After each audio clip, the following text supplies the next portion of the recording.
So, first review for 2025.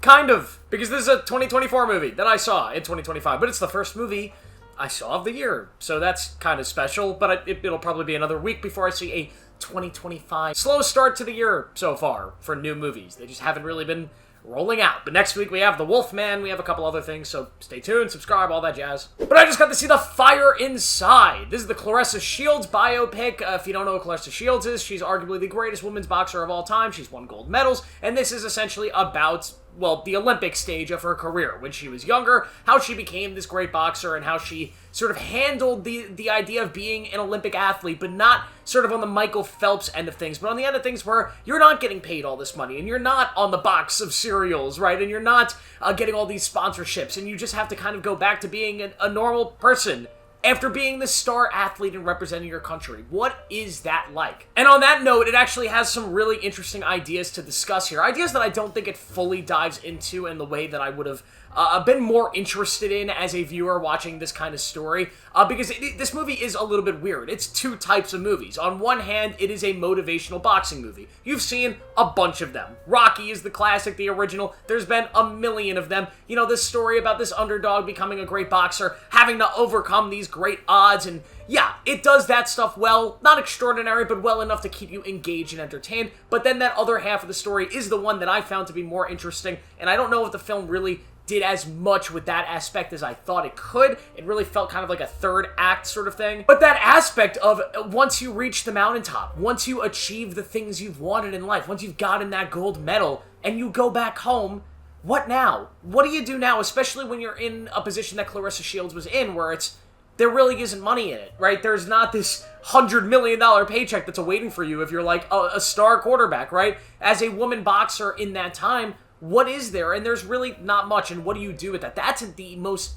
is by far the most fascinating part of this movie, and when it is handling that stuff, it handles it super, super well. That is such an interesting take to go with in a sports movie, and obviously there's a lot of real truth to it. That is the story of Claressa Shields, and it was easily what made this movie so much more sort of elevating than a lot of other boxing movies in the same genre. Ryan Destiny, who plays Claressa Shields, does a great job performance-wise here. She is awesome, selling both the actual character of Claressa Shields, the human being, the woman that goes through all these different things, but also the actual physicality part. The boxing scenes are brutal. They're filmed really, really well. This is a different kind of boxing movie because this is boxing as the sport. It's not just about the knockouts and the crazy, the blood dripping down the face and all that stuff. No. This is boxing the sport. This is about scoring points. This is about being technical. This is about winning in a different way other than just literally killing your opponent. And the way they treat both those aspects and the way Ryan Destiny is able to sell that actual physicality is done extraordinarily well. The real standout in this movie, though, is Brian Tyree Henry, who gives a performance that, after seeing this movie, I am very disappointed that it's not getting sort of the praise that I think it deserves. This is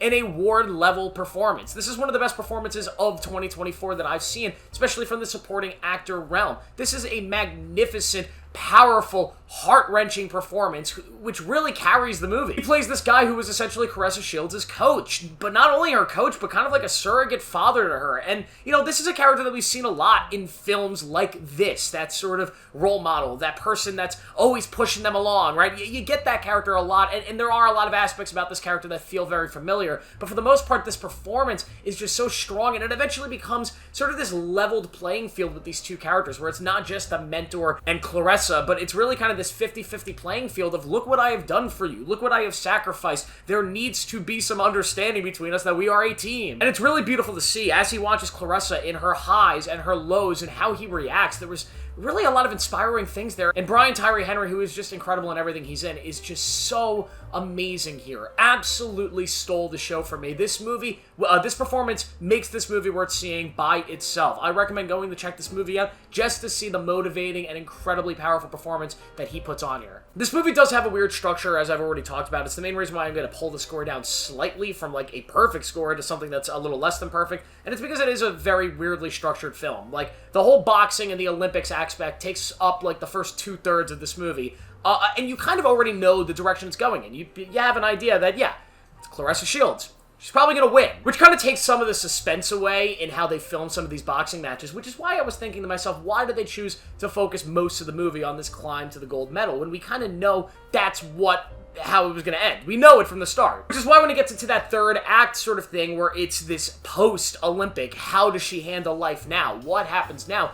That, to me, it felt like that should have been the whole movie. That the Olympic thing probably should have been settled in, like, the first act, and then the rest of the movie should have been the what happens after. Because that is such a more fascinating story than this actual climb to getting the gold medal, which we've seen in real life. We have recently seen that, this happened about 10 years ago, and we could see it with our own eyes. We recently viewed this. So, do you need the whole biopic of that climb? I guess you can do it, and they do it here, and they do it pretty well, but you get so many different stories and so many different movies like that. But that more powerful, more relevant story of Olympic athletes and how not all of them can be Michael Phelps, being this over-marketed person who is getting so much money and so many sponsorships. Some people achieve the same glory, achieve the same mountaintop victories, but they have to go home and are still broke. It's such a more interesting story, and I just wish there was more of that in this film, more so than just like the last 20-30 minutes. But overall, I had a great time with The Fire Inside. This is an above-average boxing movie that has, it's obviously a real story, so it feels very, very relevant, has great, great performances, and overall, I recommend seeing it. I will give it a 3.5 out of 5. It's just a really great movie and a great start to the year for me, pretty much. Kind of, even though it's a last year movie that I'm seeing this year. Where are the new movies 2025? Thank you guys for watching. Make sure to like this video, subscribe for more notifications. I'll see you in the next one.